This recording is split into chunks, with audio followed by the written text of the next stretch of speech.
G'day everyone, welcome to Footyology Final Siren.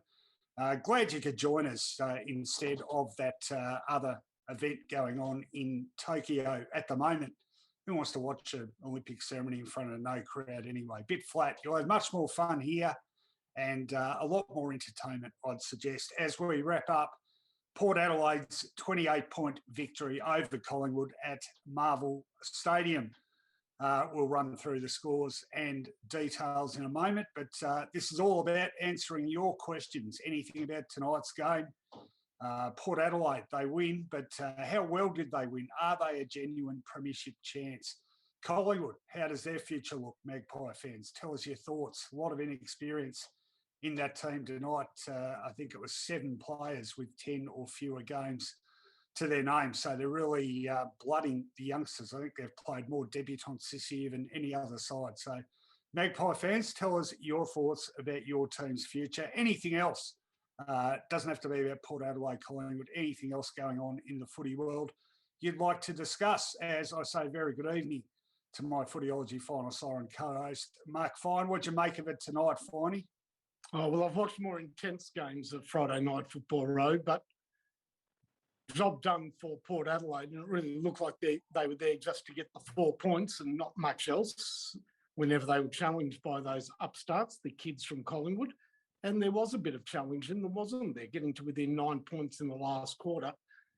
Port Adelaide had the answers. Look, when you've got a young team like Collingwood stripped of Scott Pendlebury by quarter time, you're really sort of watching through the gaps in your fingers if you're a Collingwood supporter. But I reckon by the end of the game, they would have had cause to, if not be overjoyed, then some optimism. I liked Ollie Henry's game, and a few others put their best foot forward as well. Bianco continues to impress, and there is something being garnered out of this period under Robert Harvey, I reckon.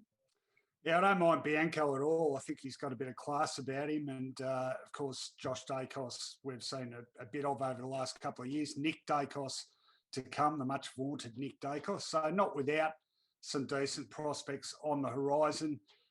Port Adelaide, I guess another thing that will come up in discussion is the structure they decide to put out in the field for the rest of this season and going into the finals. They went pretty tall up forward tonight with Dixon, Georgiades, Marshall and Laddams.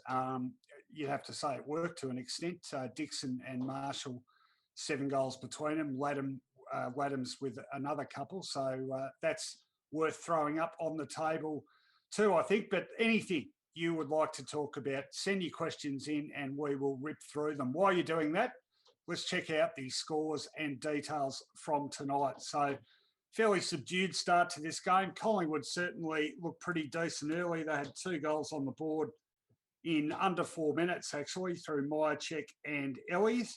Port gradually working their way into proceedings and really dominating territory in the inside 50 count late in that first quarter. Scores pretty close to level at quarter time. Port really grabbing the ascendancy in terms of territory again in the second quarter.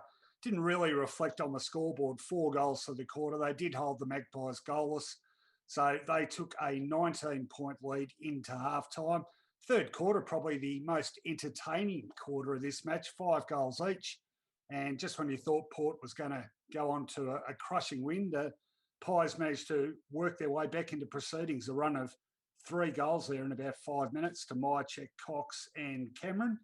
Port with a couple of steadiers late in the third quarter. And that was sort of how the second half panned out. Collingwood came again with the opening 2 goals of the last quarter. In fact, Trent Bianco's goal made the difference, just 9 points, less than 5 minutes into that opening last quarter. So heaps to play for there and game definitely on the line. But Port did close it out pretty efficiently. They kicked the last 3 goals of the match, 2 to Big Charlie Dixon, including a monster goal from well outside 50 to give them the final goal of the game, and 28 points, the margin in the finish. The final scores, Port Adelaide 14-13-97, defeating the Magpies 10-9-69. Let's have a look at those goal kickers and the best. And for Port, 4 to Dixon, 3 to Marshall, 2 to Laddams, singles to Amon, Woodcock, Houston, Rosie and Wines. For the Pies, 3 to Mychek, 2 to Henry. Some good glimpses from him again. Singles to Elliott, DeGoey, Cox, Cameron and Bianco. The best, as voted by Mark Fine, you went with Carl Amon as your best for the Power. Willem Drew. Willem who? Willem Drew. Good game from him. He's in pretty good form at the moment. Wines, Marshall, Dixon and Houston. No Travis Spoke in his 300th game. No. Finey. Okay. No, I didn't think so. All Did right, you think so? I thought he was solid, but no, I'm not neither here nor there for me. And for the Pies, their best: Adams, Crisp, Myercheck, Henry, Grundy, and DeGoey. So get in some questions on that. Tell us what you think of those best. Did Finey miss anyone? Is there anyone who's a bit lucky to appear in that list of best? Okay, we've got plenty of questions coming through. Let's rip through a few, Finey. Mr. Bodds says, thank God there's an alternative to the Olympics opening ceremony. We concur. Trout from Wood End. Good to see you hang in there, Trout. I wish I watched the second half of the footy than the terrible opening ceremony of the Olympics. The pain, or someone can tell us what was wrong with it. David Haley says, Robert Harvey deserves a crack at the full-time Collingwood job. I'll throw that one to you, Finey. What chance has he got? Because I reckon it's next to zero. You are quite correct. Buckley's and none. Yeah. Look, he was given a few games to not really put his case forward, I don't reckon, even just to probably honour the time he spent at Collingwood, which has been the best part of a decade. They'll be looking for a new regime, and that would certainly be somebody from outside the club, given that Nathan Buckley and Robert Harvey worked hand in hand for so long. It's interesting, isn't it? I mean, you keep seeing different names emerging here and there. I mean, at the moment, the front runner appears to be Don Pike, which might surprise a few people. I mean, then again, he has coached an AFL club to a grand final. So getting a lot of good raps for his work at Sydney under John Longmire. So maybe that's sort of, we talk about coaching often following trends, and we've seen Brett Ratton resuscitated as an AFL coach. Perhaps now clubs are more prepared to say a guy who's coached previously and got the flick isn't necessarily washed up as a senior coach, which I think could be a good thing, wouldn't it? I agree. All right. It seems as though experience is the currency at the moment, and certainly what was once considered a black mark, which is seniority in years, is now a positive. All right, well, look, here's an interesting one. Ryan says, I bet RoCo wasn't surprised about Adam Simpson's comments regarding private schools. Now, are you across this, Finey? No, I'm not, Robert. All right, well, I haven't got the quote with me, actually, but Adam Simpson, West Coast coach, was talking about cuts to AFL club football departments, and he was talking about that in the context of recruiting. And he was basically saying that you're more prepared to take a left field selection if you have sufficient structures around them in terms of player welfare, educational, job training, blah, blah, blah. What he said was, we're going to end up, and I think I don't know if he was just being specific about West Coast. He said, I really need the quote here. In fact, I'm just going to duck onto Twitter here and find it. Just bear with me a second because it's important that we have the quote. All right, he said, you really want to go for the talent and gee, this kid needs a lot of help. We can resource that with support around either mental health issues or family support or learning difficulties. We just don't have that anymore, and you're more inclined to go safer in the draft and you'll draft the same type of player. Mum and dad are still married. The kids go to private schools. They're not too much of a hassle off field. Now, there's some people saying, look, he's been taken out of context in that he is not making a judgment. He's not saying this is right. He's saying it's a statement of fact. My view on this, and it's a view a lot of people have taken too, is I don't like the inherent prejudices that comment reveals. particularly in Perth. I mean, what's the big private school over there? The Hale School, I think it's called. I mean, that's produced the well-adjusted likes of Ben Cousins. I think Michael Gardner might have gone there, Christian Porter, et cetera, et cetera. So I am a product of a government school education, and I don't like that sort of assumption that a kid that's gone to a private school is going to be better adjusted. My bigger point with this, and I'll get your comment in a sec, Finey, my bigger point with this is that if clubs put enough time and energy into creating the sort of environment that was inclusive, that was accepting, that was encouraging, that was sensitive to cultural and mental health issues, they wouldn't need to invest in the cost of those support structures. They'd be a natural state of affairs at any football club. And it really is up to the clubs themselves to break the mold and to, sort of break the shackles of these ugly stereotypes and be prepared to give people from different backgrounds and from underprivileged backgrounds and from state schools and from remote areas and from Indigenous communities a go without reflexively thinking, oh, we need to support them with all this army of support and welfare, otherwise they're going to go off the rails. So it's created a fair bit of controversy today. And what are your thoughts on that? Well, my initial thoughts are that until 30 years ago, football clubs really were football clubs without a great deal of that sort of structure beyond the nuts and bolts of kicking a football, marking it and handballing it. I think each club had a chaplain and that was about it. And footballers came to clubs and generally they were good places to be. I mean, not all clubs, but you're right. If a club is the right environment, and certainly in the past and going forwards, it would be the right place for anybody from a variety of backgrounds, given that football was born out of working class Melbourne, certainly the VFL was. It wasn't a private school, it wasn't the private school domain, and young men flourished playing football, and it was a good place to be. And I think it still is a good place to be. I would be surprised if somebody from a different background to the one described as preferable by Adam Simpson has family members or themselves would be hesitant to go to a football club because of possible negative effects that environment might have. It still, to me, is a positive place. Well, I think you tie this in with the context of the junior football pathway to the AFL now. And there's no doubt that has started to lean heavily towards the private school system.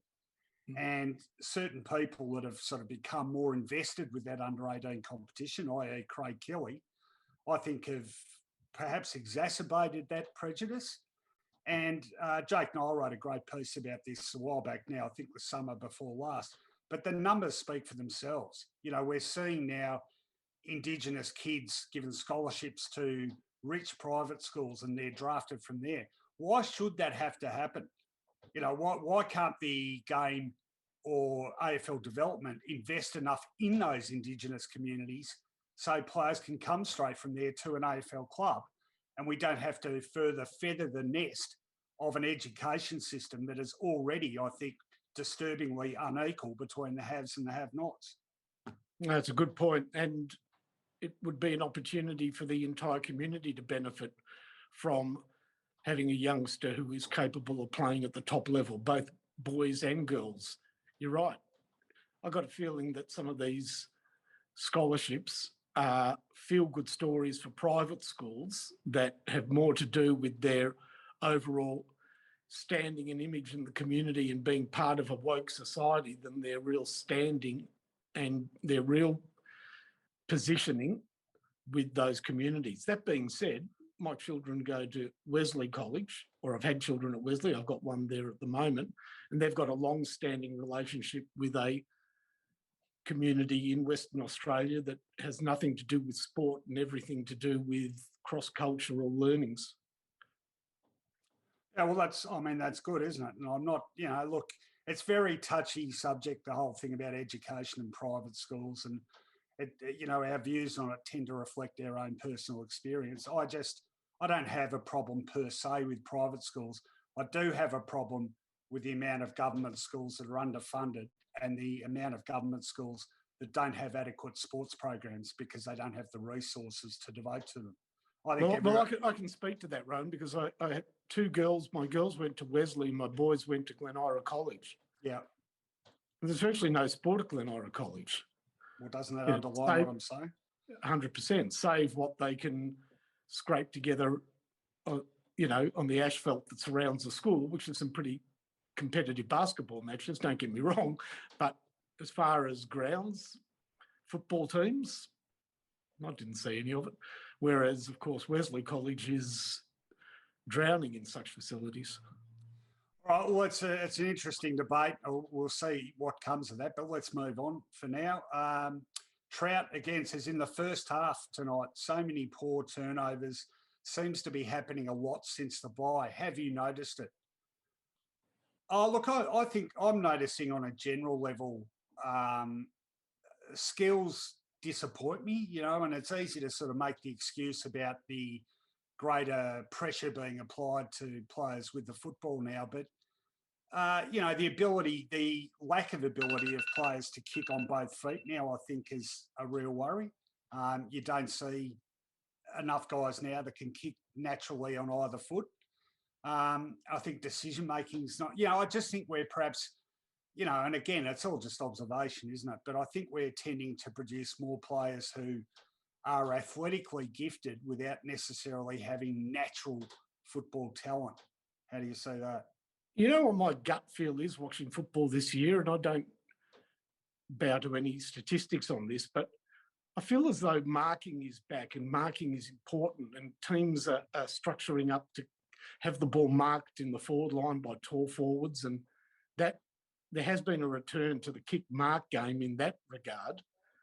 But equally, the game seems to have lost the ability, I just don't see a lot of long running goals anymore, or players really happy to take shots when mobile from 40, 50 metres out. It seems to be a lack of ability or a lack of direction or coaching that says we don't want to be taking shots on the run from 40, 50 metres out. We want the ball up at the top of the goal square to be marked by our tall forwards or crumbed.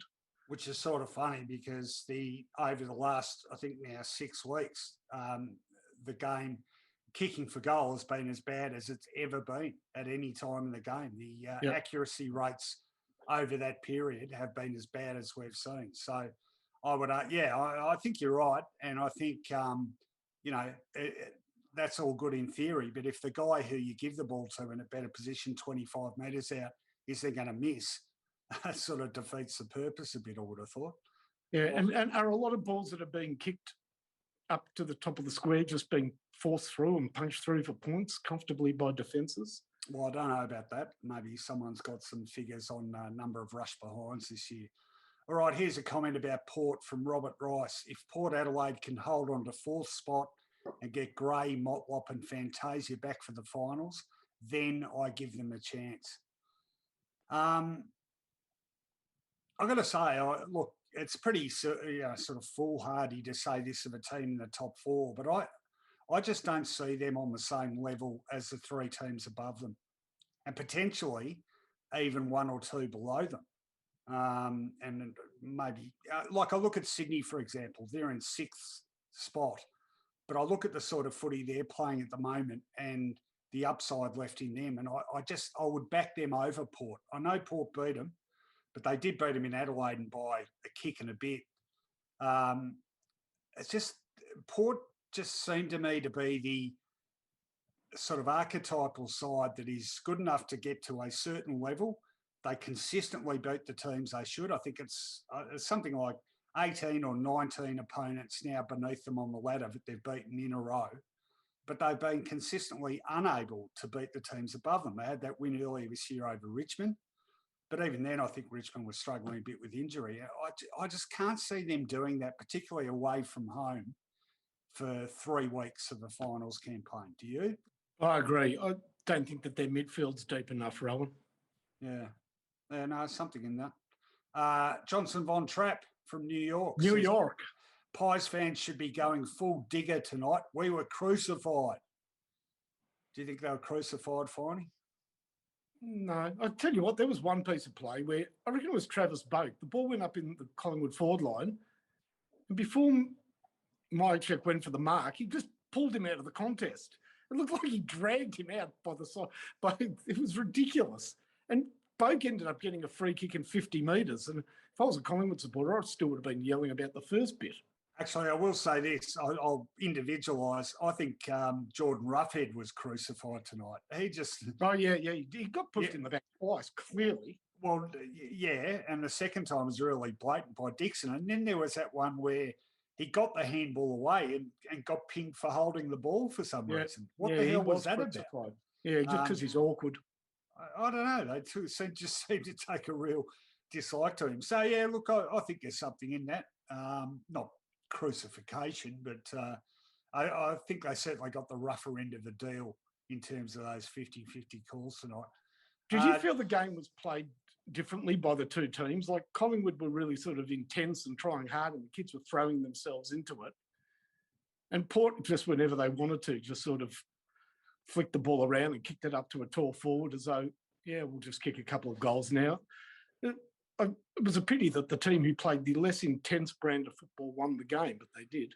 Yeah, I think there's a bit of that. And I think it's, they talk about the danger of flirting with form. I think it's, I don't think it's even something you do consciously, but the fact that, it's it's a subconscious thing, I think is cause for concern enough, because we've just talked about where they're at. They're going to have absolutely everything going for them to be able to win this flag. I mean, look, Robert makes a decent point about those ins. What I'd say about Gray, Motlop and Fantasia is they're all similar sorts of players, aren't they? Particularly Gray and Fantasia. They're those sort of small, medium-sized forward goal kickers. Is that what they lack? They're well served in that department, aren't they? When you consider that Rosie and Butters play forward of centre most of their football. And, well, yeah, I think that they would rather a rock-solid midfielder than those three. I feel like they lack a bit of a forward 50 terrier, a Cozzy Pickett type, an Eddie Betts type. Do they have one of them? No, not really. No, they don't really. But I guess when you've got Robbie Gray on song and Rosie and Butters, you write your own script. You can survive on first. You don't need to worry as much about loose ball, because those guys can really mark, kick, goal on their own accord. So they're all match winners. They haven't shown this year the ability, as you say, to take better opponents on and lead them a merry dance, if you know what I mean. At best, they're sort of hanging on at home against them. And what we've seen this week didn't show any intensity to ramp up the effort as we head towards the finals. It better start next week. Well, the big unknown about this final series right now, and it's even really at the moment, it's a greater unknown than it was last year, is venues. Where? Yeah. I mean, I don't think they're going to want to play finals here in front of no crowds. I think where they can get crowds is going to be the biggest determining factor for where finals are played. So right at the moment, Queensland. And WA. I think and given that Queensland had it last year, I wouldn't be surprised if Perth ends up with the grand final this year. And, I mean, I'd say as a neutral person, I'd much rather watch the grand final in WA in front of 60,000 people or one at the MCG in front of none, wouldn't you? Yeah, and they'd be... What was the game last year that was a non-WA game that was a sellout?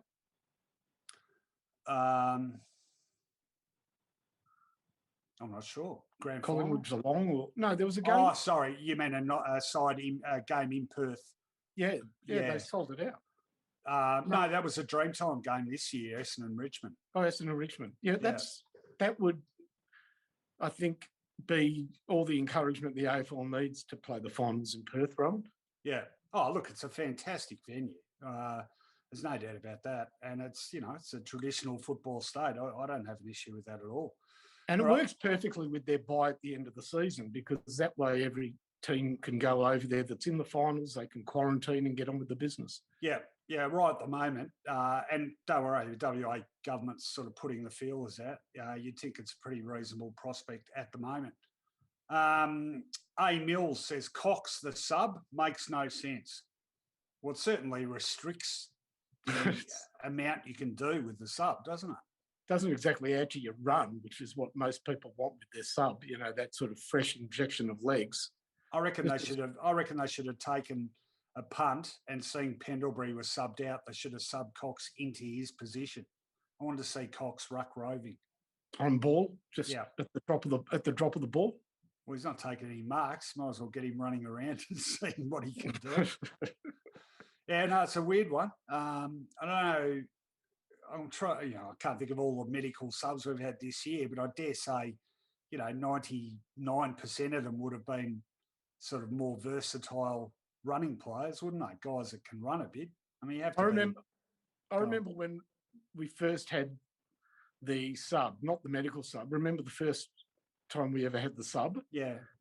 And John Longmire was coach of Sydney, and he had a ruckman as the sub. And after the game, he said, "I think I got that wrong. I won't be doing that again." Yeah, well, like I said, it limits your options. Simon Mundy says Dixon literally pushed out Roughhead for all his goals. What a disgrace. Yeah, now I'm going to say this now. Last week when St Kilda were playing Port Adelaide, I was shocked at how often they pushed St Kilda players in the back and got away with it, both defenders and attackers. And you're saying this week you didn't notice at all because you don't. No, I noticed a double. I kept an eye. Look, the umpires have decided that pushing the back's okay, and I think it's wrong. I think it's gone too far. Well, the thing about the last Roughhead one where he got pushed out was he wasn't pushed in the back; he was pushed in the side. But isn't that a free kick for interference? I mean, you can't just. Oh, I don't know. Look, in fact, I couldn't point you to the exact rule, but surely, even if a ball is within 5 metres, right? And I know that's one consideration. You can't just take your opponent and push him out of the way, can you? Or can you? Well, if it's within 5 metres, you can. Then it's sort of considered a battle of strength, and the opponent's expected to hold his ground. But, within 5 metres, that's a pretty hard thing to do, that big motion and mark it. So it almost says that it's not within 5 metres. Hard to measure 5, it's very much a guesstimate by the umpire, isn't it, for a travelling ball in midair? All right. Leroy Jones says Scott, as in Brad Scott, will coach Collingwood. Take it to the bank. Ooh. Okay. Maybe you could tell us what your sources are on that one, Leroy. But he's certainly someone who will have come up in discussion. I think he might have a bit of a choice though, because I think he'd be an even warmer favourite to take over from Steve Hocking's job. I mean, I think that'd be a good appointment. He's already in there. He's worked in development. He's coached at senior level. He has been running the VFL. Framework. So he's already got a variety of experiences, and he can handle the heat publicly because he's done it as an AFL coach. So I'd be surprised if he doesn't end up getting that job. But, if he's got a choice, maybe the competitive fires will be stoked again. He came from Collingwood, didn't he? Yeah, he was development coach at Collingwood before. He then went to... he went straight over there to North Melbourne, actually. Yeah, it was Chris that went to Fremantle as an assistant coach. Johnson Von Trapp doesn't want Don Pike for Collingwood. I don't want my team standing like robots or having their dignity stripped at camps. I think he might have learned his lesson on the camp one. Might not have any more camps, I think. Chris Hale wants you to discuss the artwork behind you, Finey. So can you do that without looking at it? Yeah, it's crap. Oh, come on. Well, what is it? I don't know. It was picked. I don't know. My wife thought the colours were nice. I just, Is Is it a tree or something? I'm just Yeah, trying. it's a tree. Okay, it's all right. Shocker. I've got some artwork behind me. I've got a poster, Real Wild Child. It's the Australian rock music then and now at the Powerhouse Museum in Sydney. That's about 25 years old, I think. I've got a Paul Kelly platinum record next to that. That's for Gossip, the double album. And I've got some Essendon Premiership photos next to that. I had a great musical week, by the way. I went back and rediscovered a band that is just great to watch. Who's that? Tism. Oh yeah, okay, yeah. I never actually saw them live. Everyone. Collingwood Town Hall was their Nadir. Is that the Zenith? Sorry, they're Zenith. Yeah, Nadir's the opposite. The opposite. Yeah, no, they're Zenith.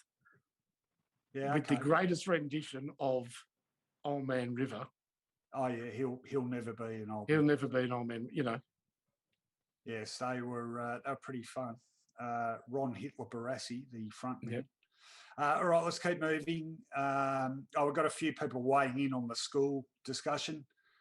People pointing out Ben Cousins, private school and both parents together. Wesley, someone says. Oh, Cousins went to Wesley. Okay, correction. Hale School also produced Ben Roberts-Smith, says Peter Phoebe. Yes, its reputation hasn't been looking that flash over the last 6 months or so. Yep.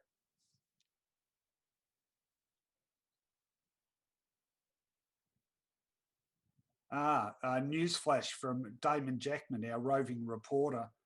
Apparently, Scott Pendlebury's saying he thinks he's broken his leg.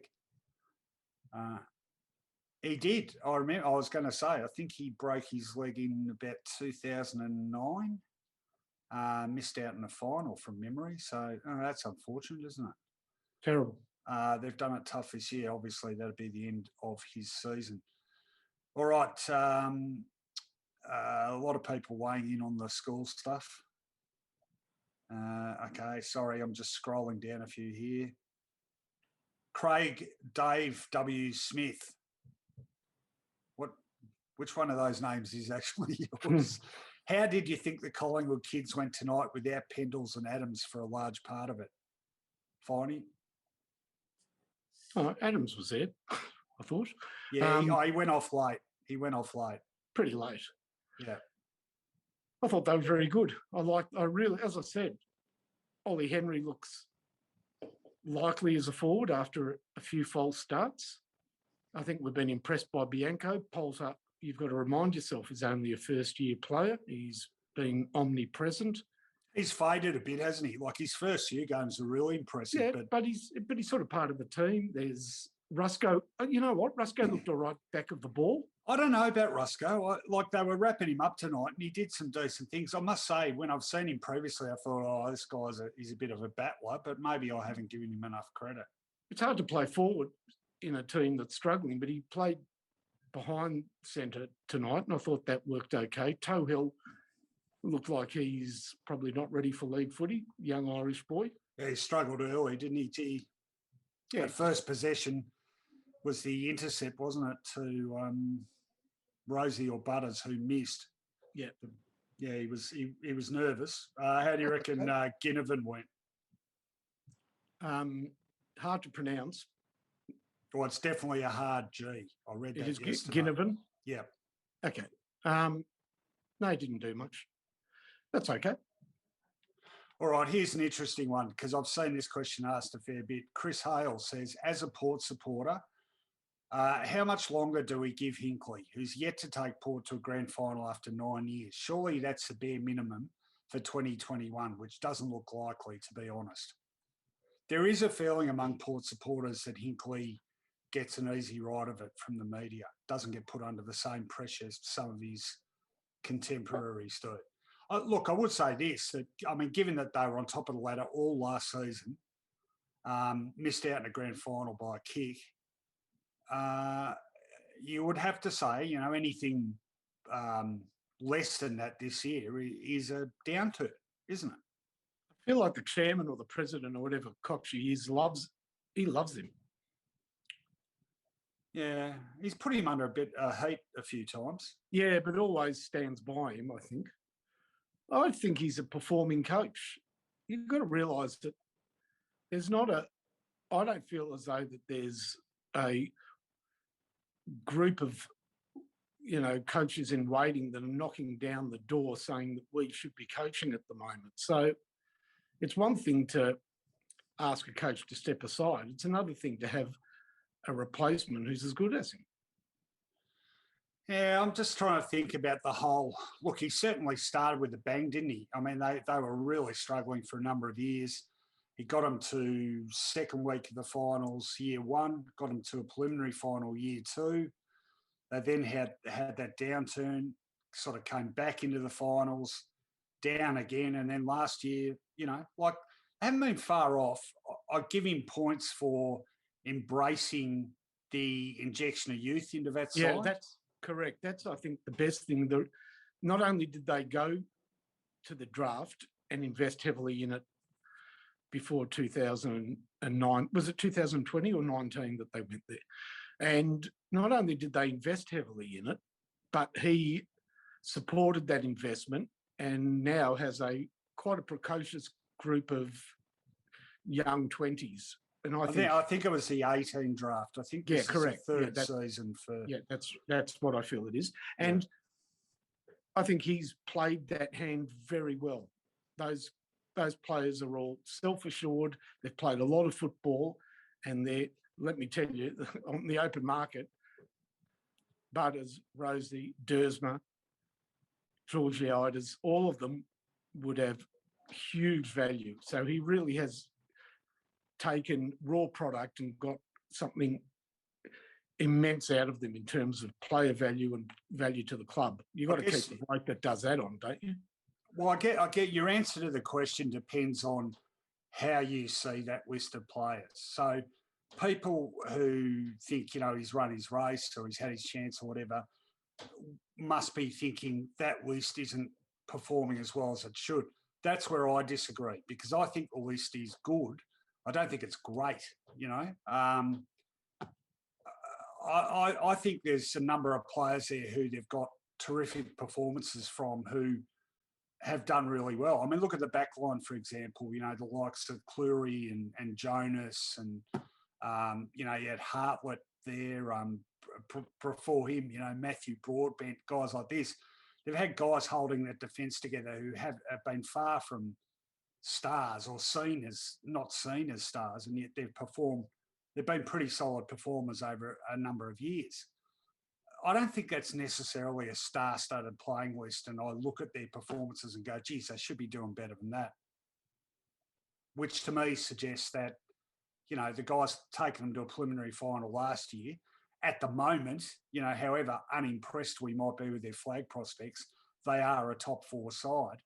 I'm not sure that's the sort of performance graph that sees you offloading a coach unless your expectations are unrealistically high.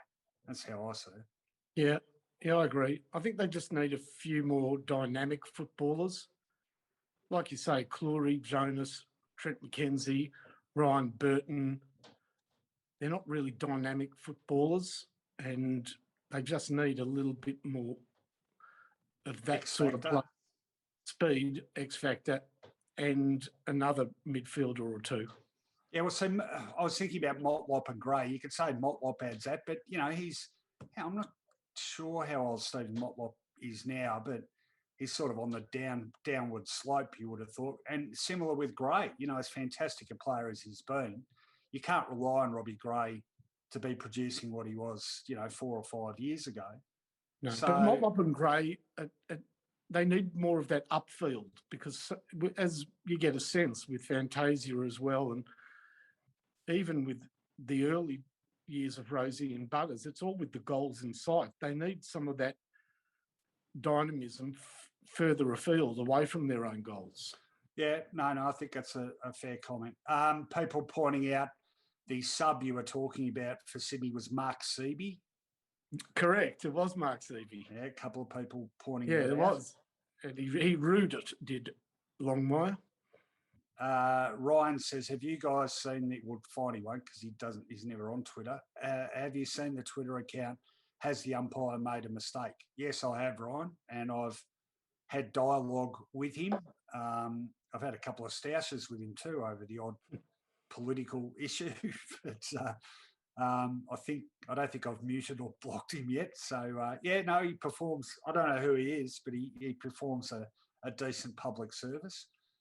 Ian Dowson says Dunstall would be short 400 goals if he can't do that. That's talking about the pushing of an opponent.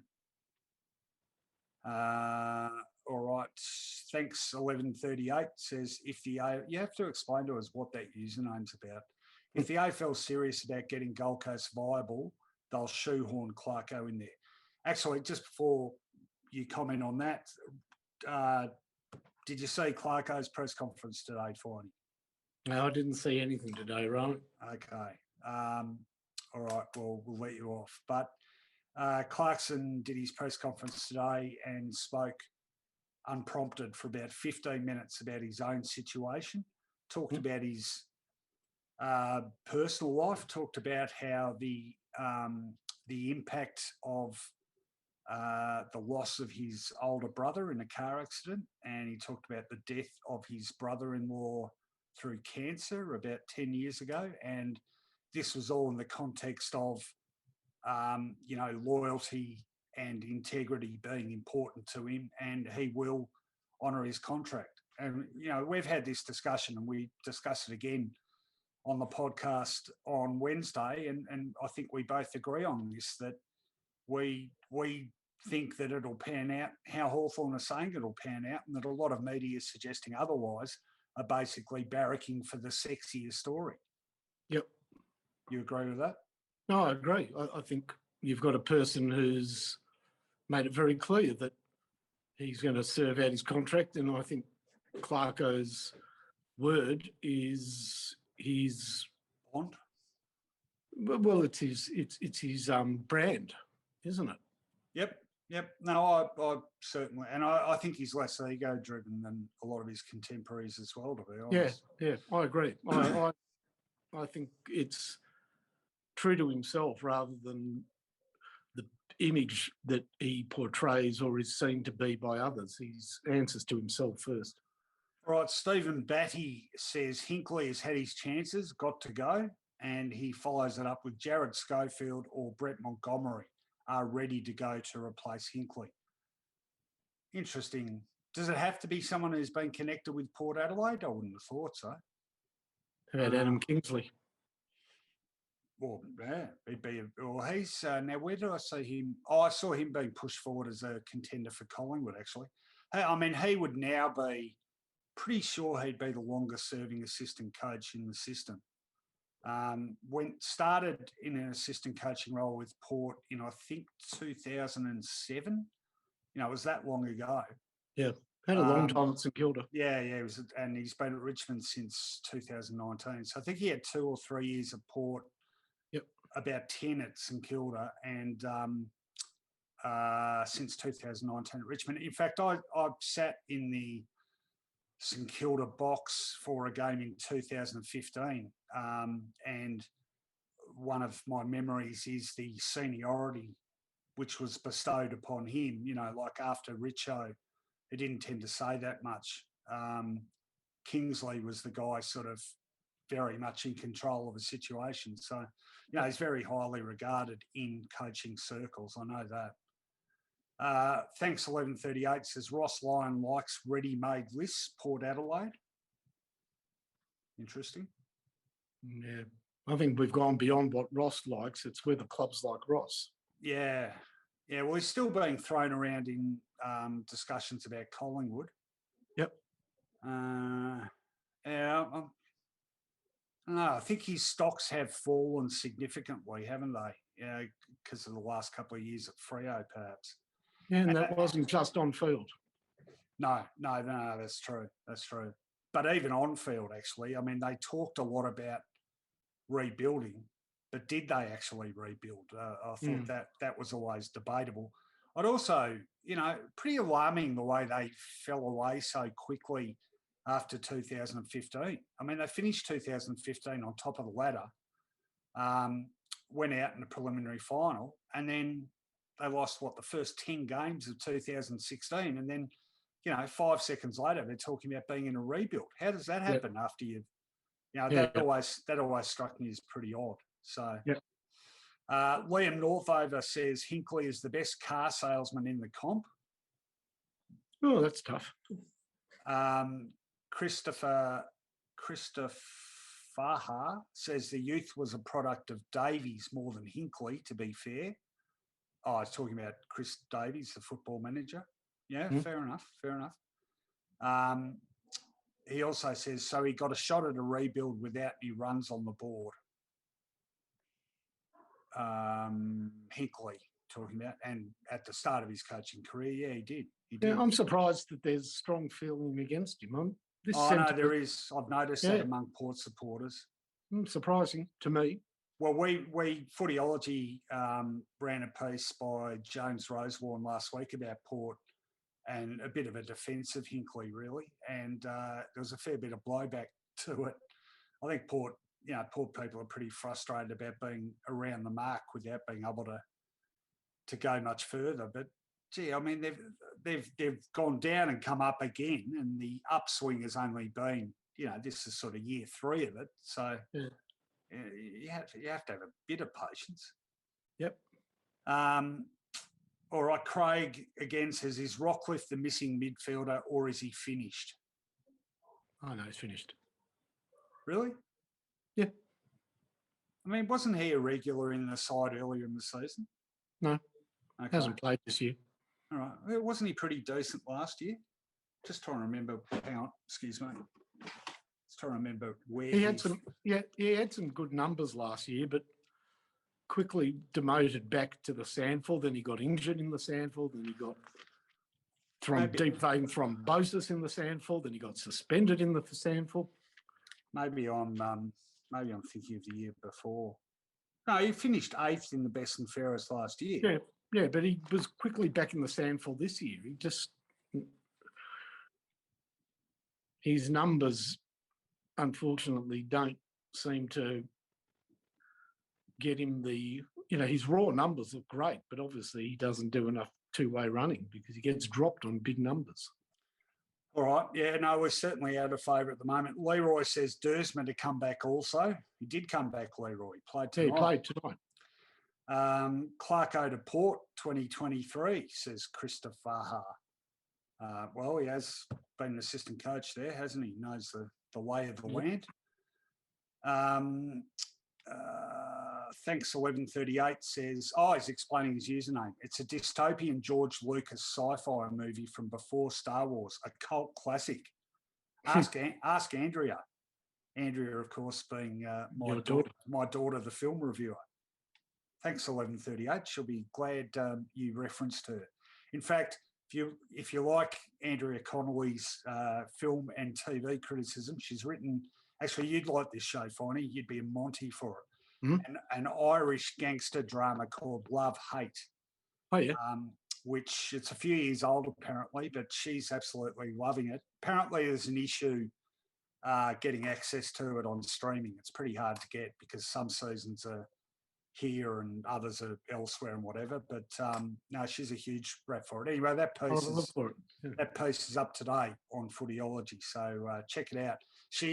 Her reference points were, if you like any of the first series of Underbelly, Peaky Blinders, even The Sopranos, you will like it. Oh, good. Yeah. What are you laughing at, Damon?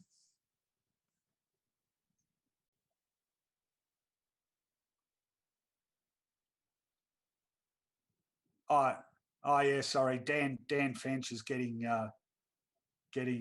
cranky at me because I keep saying thanks. Well, it looks like an abbreviation for thanks. It's THX. All right. My apologies. It's not even your username. What are you getting shirty about? Johnson Von Trapp says Hinkley and Port will end in tears. Koch will be forced to make a hard call one day, which isn't in him, isn't it? Jeez, I would have thought having worked with Samantha Armitage for a number of years would have hardened you for any situation, wouldn't it? What do I mean by that? Well, I don't know. I had the misfortune to look at her Twitter feed a few times. Geez, what is it with Australian TV and news programs and extreme right-wing political views?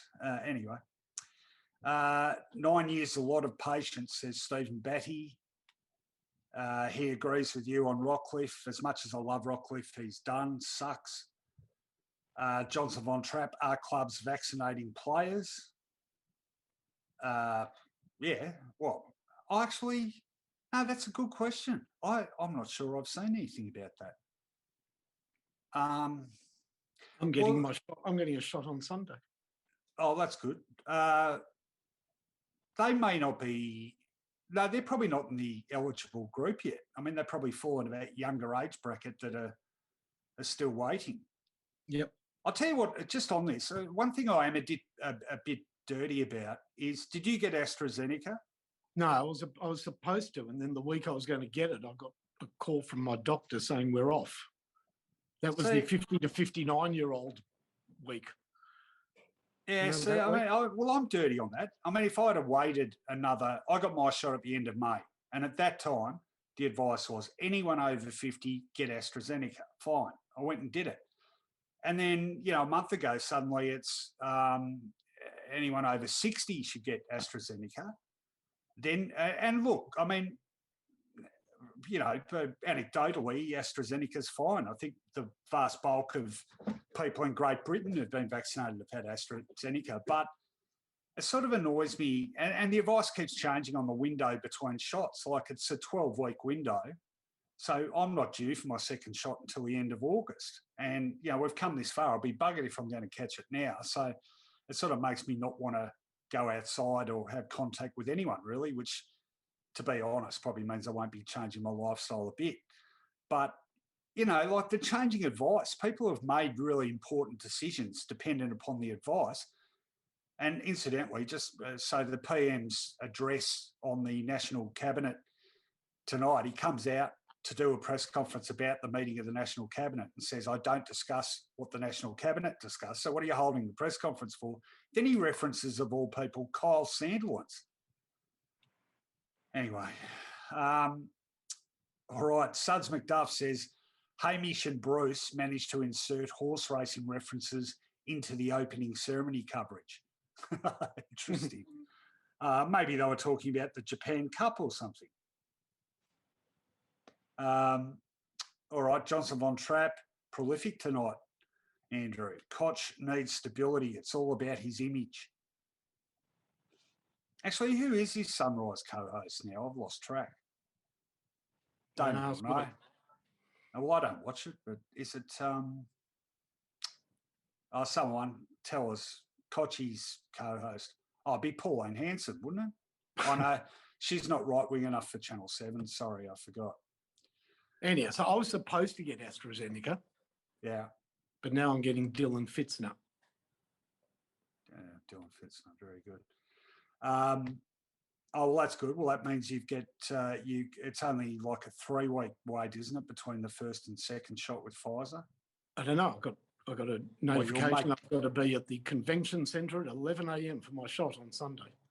Oh, really? How are we going to do the podcast? Oh, well, I'm just telling you that I've got to be there at 11 a.m. Well, we'll discuss it. We'll have to do it earlier. All right. Anyway, back to Johnson's thing about the vaccinations. He says that they could fix any issues of hubs, etc. Would they?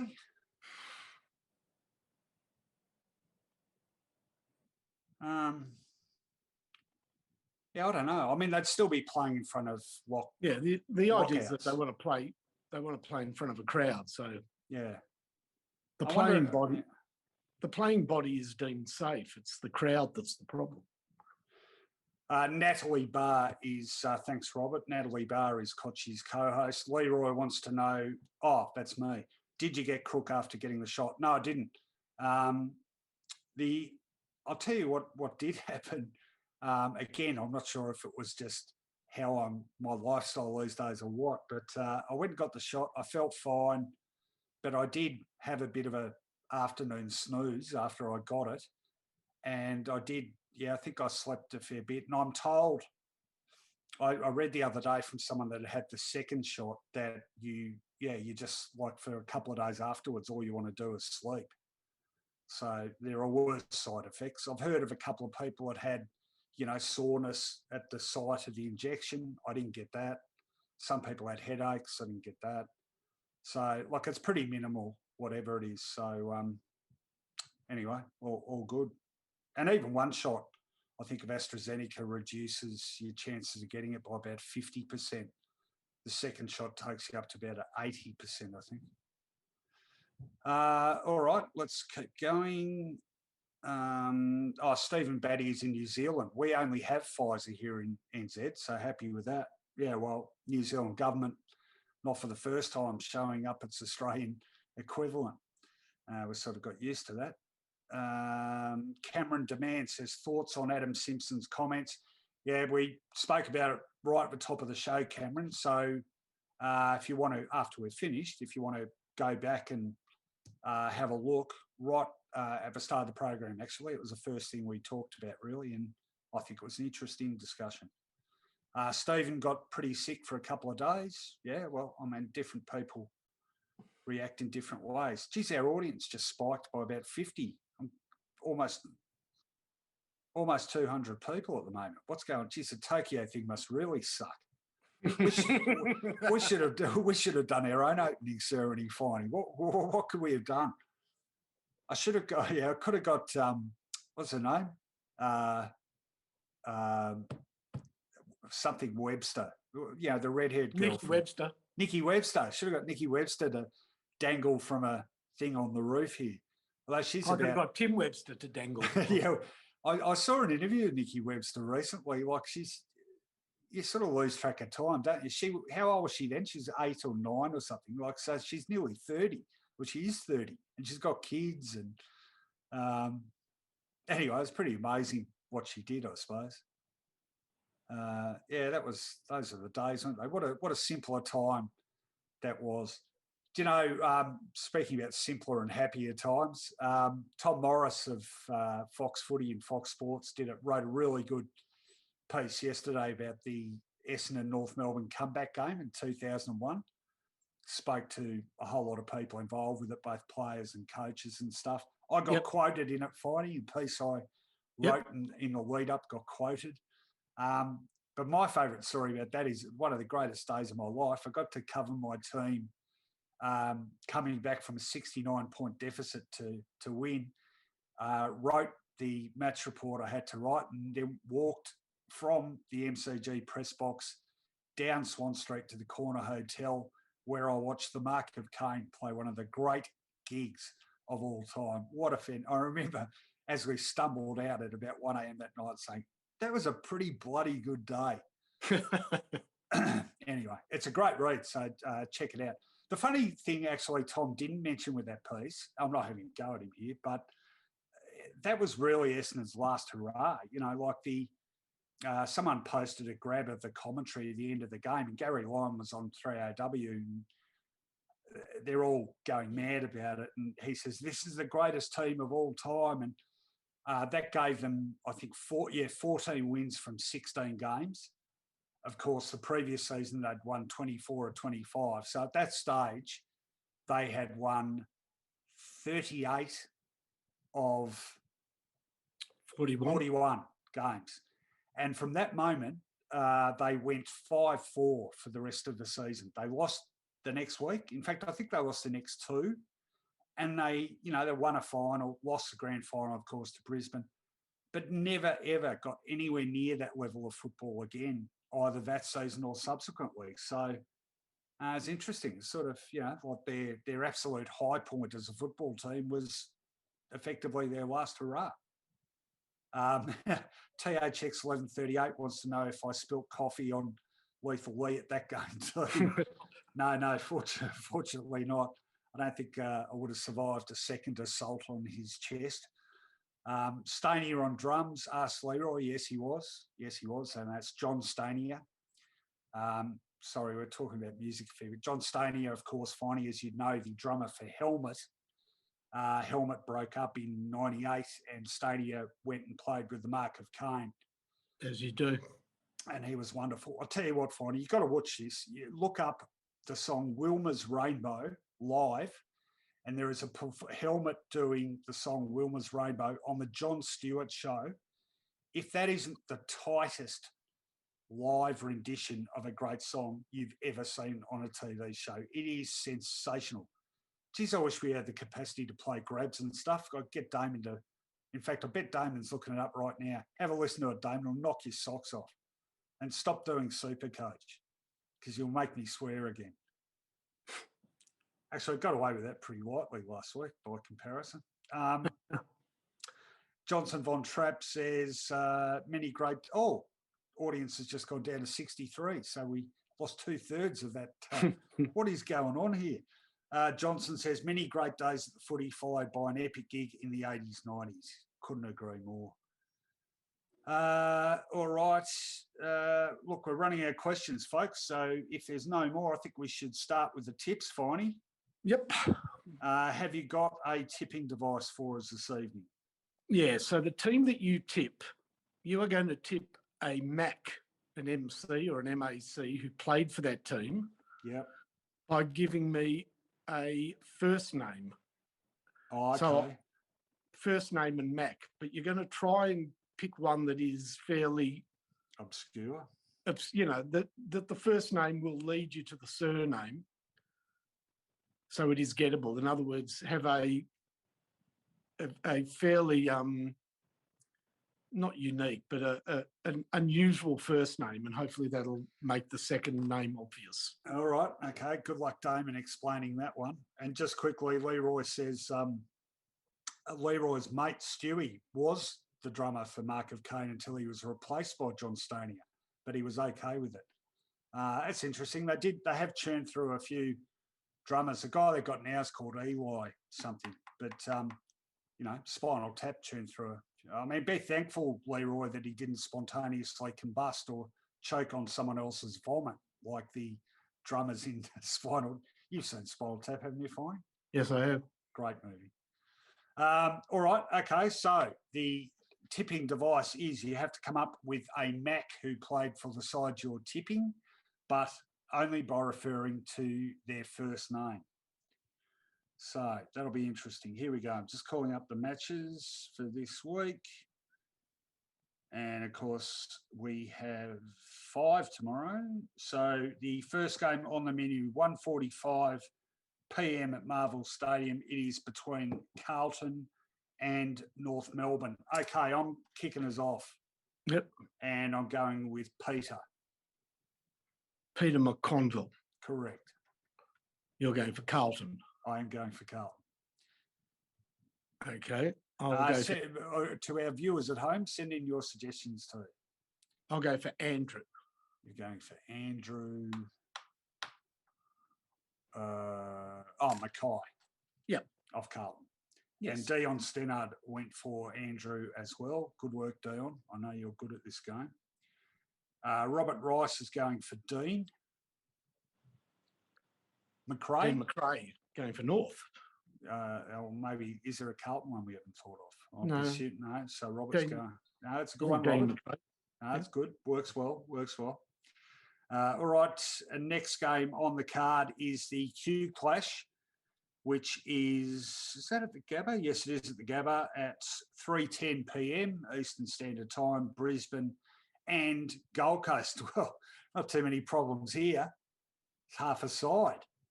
Yeah, that's right. You can go the current easily. All right. Well, I'm going for, you said it has to be an unusual name. So I'm going for Oscar. Oh, you're going for Oscar McInerney. No, you're not. Yes, I am. I just did. Yeah, I'm saying you're going for Oscar McInerney. Yeah. I'm going for Scott.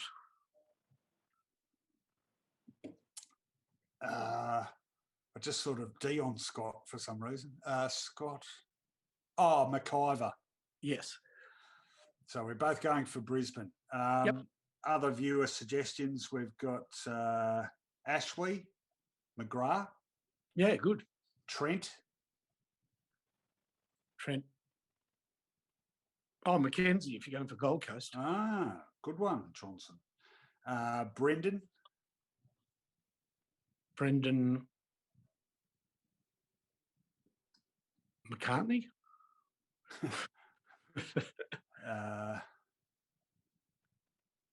Gee. Don't know. Gold Coast Brendan. You in, Leroy? You have to tell us who you mean. Super Coach Edge. Oh.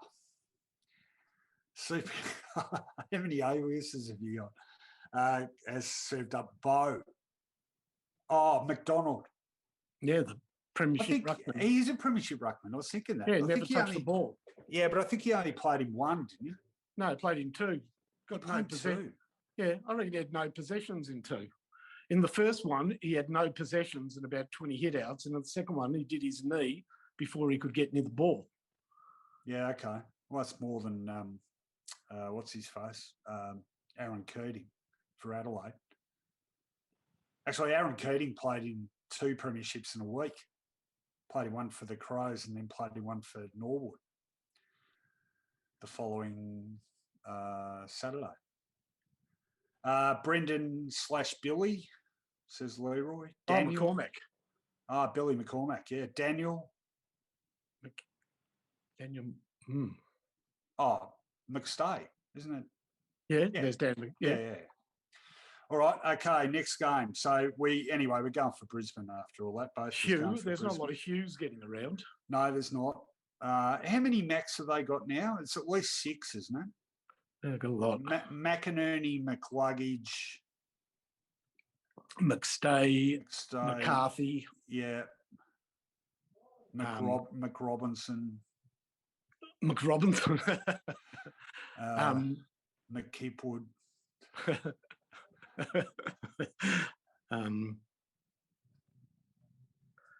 There's others, I think. Anyhow. All right. Robert Forbes says, just watch it, Rowan. Incredible. Oh, he just watched it. Yeah, right. He watched the live clip of Wilma's Rainbow. Great rhythm section. You got to listen to it, Finey. Come on. All right, I can't while I'm doing this. Okay, well, so as soon as we finish, I'm telling you, everyone, Wilma's Rainbow live on the John Stewart Show. It rocks. All right, so could I give a recommendation? Yeah, Ryan said McZorko. Yeah, go on. What's your recommendation? Tism doing Old Man River. I'm never going to be an Old Man River. You know, that's the song where they said, I did the drugs. Yeah, killed River Phoenix. Is that on Live YouTube? at Collingwood Town Hall. Yeah. Because there's this great moment where the crowd is all pogoing and going crazy, where somebody falls upside down in the crowd, but for a split second, his leg is still jiving with the music. Okay. It's great. All right. There is some great music stuff on YouTube. There is such good stuff. God, YouTube's great. All right, let's move on. West Coast St Kilda, 4:35 p.m. Eastern Standard Time in Perth. Yeah, I've got a good one, I think. Andrew. McDougall. Good get. So I'm tipping West Coast. Yep. And I'll go for Jeremy. McGovern. Yep. That's a bit easy. Okay. Next, Melbourne Western Bulldogs, 7:25 p.m. at the MCG. Unfortunately, second time we're going to get teams 1 and 2 on the ladder playing each other in front of 0 spectators. Pretty disappointing. All right, I am going for Andrew. McPherson? No. He's a current player. He doesn't play for either of them. Andrew. Hang on, I'm just double checking that it's actually legit, but I think it is. Andrew.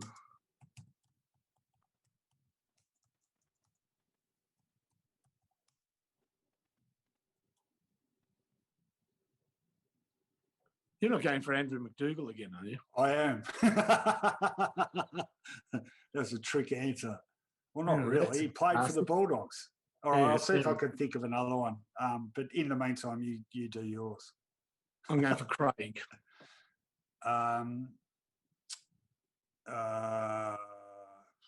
Craig.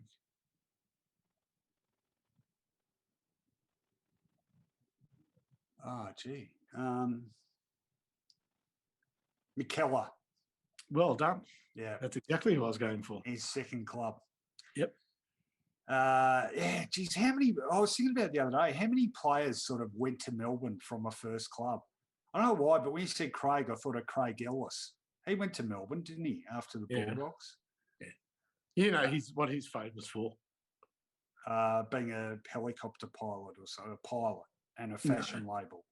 Yeah, but being a man about town. Absolutely known as the footballer who knew least about football or other footballers. Oh, really? Oh, famously. Right. So famously, they were playing in a final, I think, against Adelaide. Yeah. And they came in a quarter time and he was really excited because they were winning. And he said, come on, we've got them. Tredray hasn't touched it yet. That's what he said. He doesn't play for Adelaide. He plays for Port Adelaide, mate. And who was he talking about? No one. He just hadn't seen Tredray. He just didn't realise he didn't play for Adelaide. And famously, he was always told by his coaches what number he was playing on, not the person he was playing on. I hadn't heard that. That's good. Yeah. Should have put him in a footy quiz scenario up against Gary Ablett Senior. Well, I sort of became after he finished Nathan Carroll, I became mates with, and he used to tell great Craig Ellis stories. Nathan Carroll. Well, one of my favourite Gary Ablett stories is a State of Origin game for Victoria against South Australia in 1987, and they've flown over to Adelaide. They're training out on Football Park, and they're doing, line drills, two group at each end. And Gazza turns around and says to the guy behind him, he says, "Oh, who's this bloke again?" He says, "Oh, Gary Lyon." It's playing for Victoria. Jesus. Anyway. All right, let's keep going. So we're both... no, you're tipping Melbourne, I'm tipping the Bulldogs. Yeah. Next game, 7:40 p.m. There's that bloody app refreshing again. At Marvel Stadium, 7:40 p.m. Adelaide up against Hawthorn.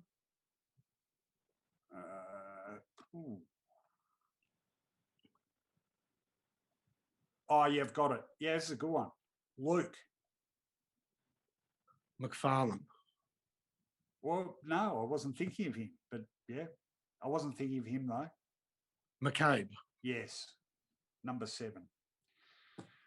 All right, who are you going with? I'm going with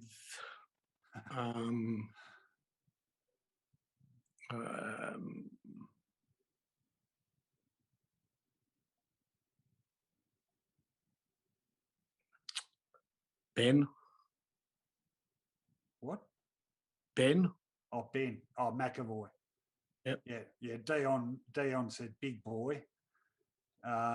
Leroy Jones says McDermott. No, we want the first name Leroy, so you should have said Chris or Bone. Scotty McGuinness says Johnson Von Trapp.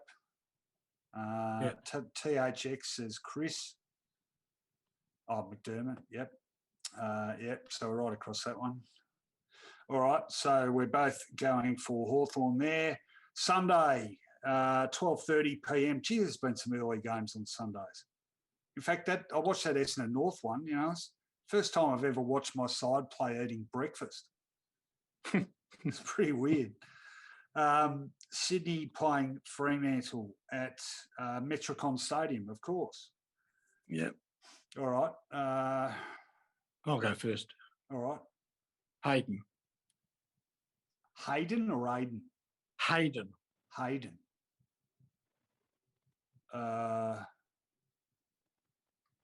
All I can think of was Roger Hayden. Hayden.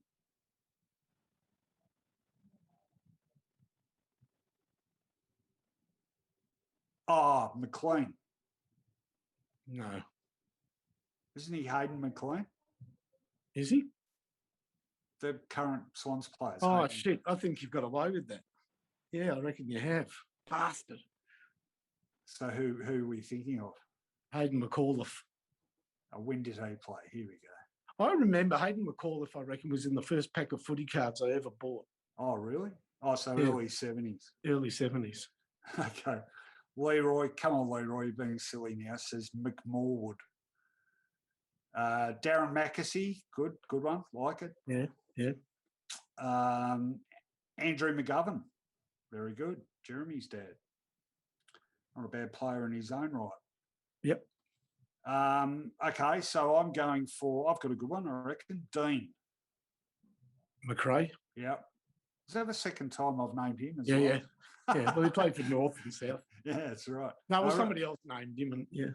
It's funny, by the time he was playing for Sydney, he was really starting to lose his hair, wasn't he? Oh, he was proper bald, yeah. Yeah, that's what I remember. I was just like, shave it off, mate. Yeah. It's like the advanced hair ads, where the guy said, my barber said to me, do you think we should shave it all off? And that was my turning point. Have you noticed with that ad, that guy, he says the barber said, shave it all off. When he says that was my turning point, he sort of gulps like he's about to burst into tears. So he was like he's talking about, getting a cancer diagnosis or something. Mate, it's just your hair. How about the idiot that was at the petrol station and saw a guy that he thought looked like him but was going bald, and then he realised it was him? Yeah, well, I thought that was quite funny. Except you idiot. He should be a virgin. Said I was at the petrol station. I thought I saw Josh Kennedy. Definitely looks like Josh Kennedy. He does look like Josh Kennedy. All right. So we are both going for Sydney. Yeah. Second game on Sunday. Geez, I cannot tell you how much I hate the overlap. Second game is Geelong Richmond, 3:20 p.m. at the MCG. That's an obvious one. I'm going for Austin. Oh, I was going to go for him. Austin McCrabb. Yeah. All right, I'm going for him for Hawthorn. He played for Hawthorn as well. Didn't he? He did. Yeah. I'm going for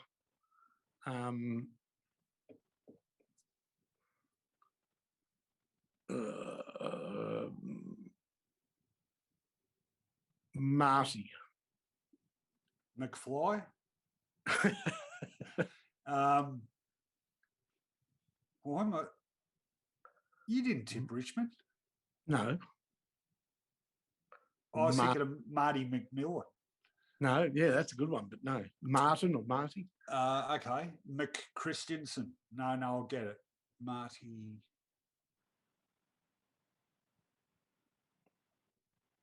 Mack for Geelong. McKinnon. Correct. Went from Adelaide to Geelong or the other way around? Yeah, with some Brisbane in there or something. Yeah. So we've got some other suggestions here. Johnson, very clever. It's gone for Peter McCormack. That was the other destination club for rejects, wasn't it? Richmond in the sort of... the Collingwood-Richmond Wars, of course. Yeah. Or McCormack was one of the later ones there, wasn't he? Yeah. But McCormack, interestingly, do people know where he finished his AFL career? Did he go back to Collingwood? No. So he didn't finish at Richmond. Fitzroy. Yeah. Okay, some other suggestions. Bill McMaster Smith from Darren. That's Carlton or St Kilda. McMaster Smith played for St Kilda and Carlton. Wasn't Billy McMaster? No, Geelong coach. Oh, there's Bruce McMaster Smith, played for St Kilda and Carlton. Yeah, Billy McMaster. Played in the 65 grand final. For St Kilda. Yeah, shock trooper, 5'4" wingman. Well, he didn't shock too much, did he? No. We won that flag from fourth. Essendon won that flag from fourth. Eddie Fordham. 7 goals. Glenn McLean. Yep. My old man was at that game. Good on him. No, he talks about going to see that game and then coming home pissed and having to babysit me. So I was about 6 months old. Yeah, great. All right. Well, you had a taste of it the following year, Finey. Unfortunately, you were too young to remember. Couldn't speak highly enough of it. Didn't Molly Meldrum? What was the Molly Meldrum story? He fainted. Yeah, he fainted. Idiot. All right, last game. So we're both going for Geelong. Last game of the round, 6:10 p.m. Nice early Sunday evening. Christ, used to be a Sunday night. You know, you got your cheese on toast and soup and watched. What was it? Disney. What was the Disney thing? Disney World. World of Disney. Now you can watch the footy. All right. Is it too obvious to go for Andy? Hang on, what game is it? Essendon GWS. Okay, well, you can have your tip. I'll have mine. Oh, you go for. Oh, well, I said Andy. Andy, you said McGrath. Yeah. McGrath. If it was Who are you going for? I'll go for. Now, I was always confused by this. I'm going to go for Don Mackenzie. Yeah, but there more than one Don Mackenzies. No, he had a brother, didn't he? Do you have a brother? Right, I'm going to go for Daniel then. McAllister. Well done. Yes, Daniel McAllister. Number 4 draft pick. Played about half a dozen games. Yeah, Daniel McAllister. I'll go for. There's another current player we could have had, of course. McDonald Tipungwati. Correct. There's a lot of Max in the league at the moment. There's no lack of Max. No. Again, that's showing the Anglo-Saxon bias, isn't it? Well, okay. All right, so that's it. So we're both going for Essendon. You are going for Essendon, correct? Yep. Johnson von Trafford's Mark McCurry. Well, you can have Mark McVeigh. That's pretty good. Yeah, Mark McVeigh. Yeah. No, they've had a lot, actually. Yeah. Leroy wants Barry McKenzie. That's the wonderful world of cinema. Yes. Adam. Who's some GWS Max? McPhee. Oh, yeah, Adam McPhee, yeah. So got any GWS Max?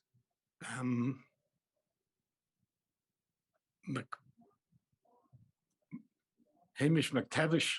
I'll tell you in a minute. Come on, Finey. This is supposed to be your strong suit. All right, well, I'm trying to think of any. McDonald, and in the first. Anthony McDonald. James McDonald. The guy from Melbourne. Yeah, James. Yeah, so I got one. All right.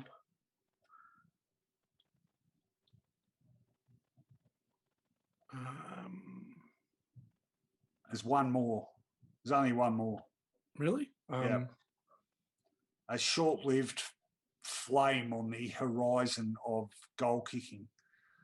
Well, not goal kicking, but he was an exciting forward. Went to another club like all GWS players do. And I don't know. I think they might have delisted him, actually. He's not getting a game, certainly. The other clubs in the West. He had a bit of a checkered. The big forward. Really bad moustache. McCarthy. Cam McCarthy. Yeah, he could have been anything, Yeah, and Ryan's gone a bit left field. Jason McCartney, the list manager. There you go. All right, well, Jim McAllister, of course. He played for Essendon too. And Footscray as well. And Collingwood. Collingwood, yeah.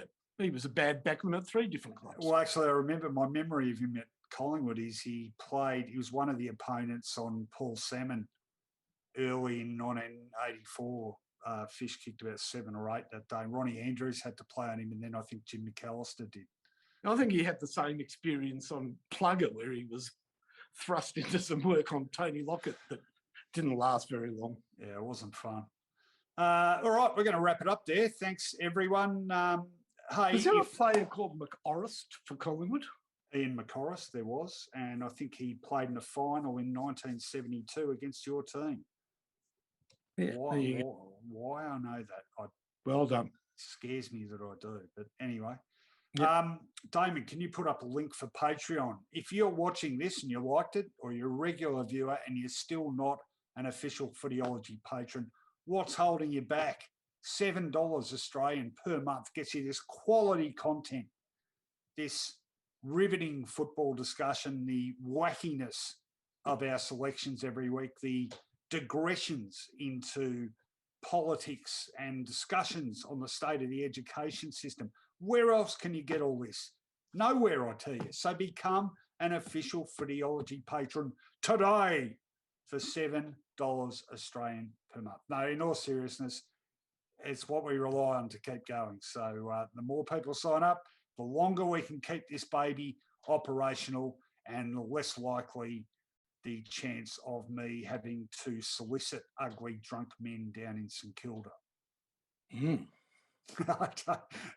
No, hopefully it won't get that bad, but no, it all helps. So, oh yes, Philip Van Dam, Norm MacDonald for Essendon, of course.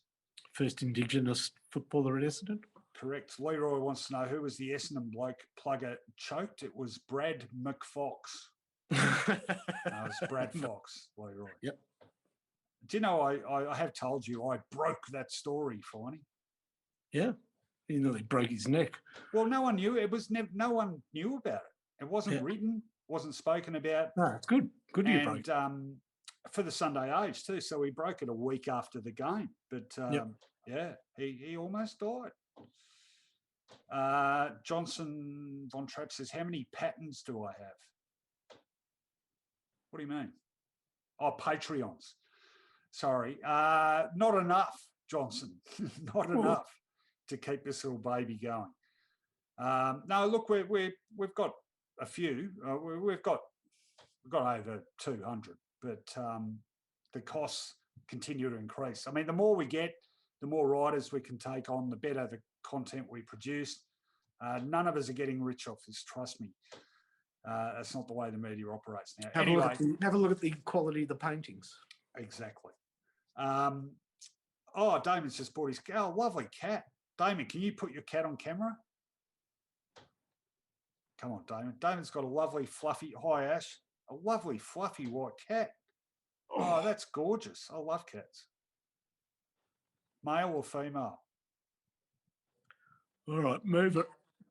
That's male. Oh, very cute. Patty the cat. All right, it's time to go. So any support you can offer will be very much appreciated. You'll catch us next on the podcast Sunday evening when we wrap up round 19. It's going to be a late drop Sunday night because that last game won't finish until about 8:50. So it will be there on Sunday night, but quite late. So look out for it. And we'll do this all again next Friday. And the game in question, he searched for desperately, will be... well, at this stage, no, it could be anything, to be honest. But Essendon Sydney is the game scheduled for that could next be good. Friday. That'd be a corker. You'd think they'd probably leave that as a Friday night, wouldn't you? It's a showpiece game. Be interesting where it is. It's supposed to be at Marvel. Well, Sydney play all right at Marvel, so there you go. Anyway, look forward to that. Thanks for joining us, everyone. Go back to Tokyo and see what crap they're serving up. I'm sure this has been a lot more fun. Been a pleasure to bring it to you, and we'll catch you next time. See you later.